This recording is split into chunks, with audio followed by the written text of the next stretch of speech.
البقرہ اور اللہ کے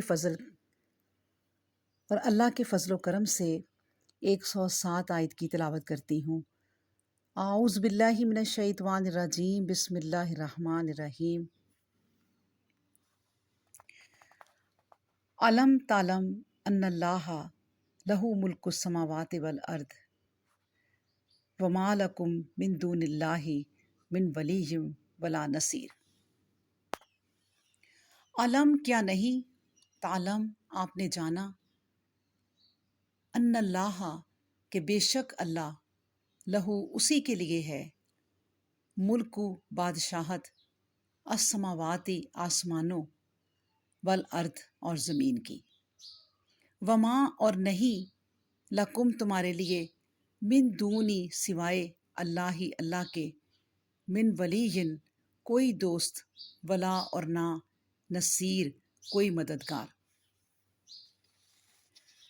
یعنی فرمایا جا رہا ہے کہ خوب سن لو اور اچھی طرح یاد رکھو، یقیناً اللہ ہی کے لیے آسمان و زمین کی سلطانی ہے، اور اس کے سوا کوئی نہیں جو تمہارا کارساز یعنی بگڑی بنانے والا اور مددگار ہو۔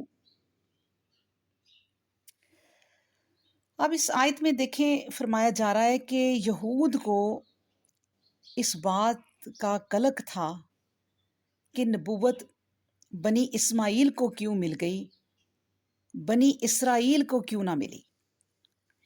تو بتایا جا رہا ہے کہ نبوت نہ تو نبوت تو نہ کوئی ایسی چیز ہے یعنی کسبی ہے، نہ وہ کسبی چیز ہے، نہ وہ خاندانی، کہ جب ایک خاندان میں نبوت آئی تو دوسرے خاندان میں نہیں آ سکتی تھی۔ کیوں؟ کیا یہ کسی کی وراثت ہے؟ یہ تو اللہ تعالیٰ کی عطا کردہ چیز ہے، اور جس کو وہ اپنے قانون کے مطابق چاہتا تھا عطا کر دیتا تھا۔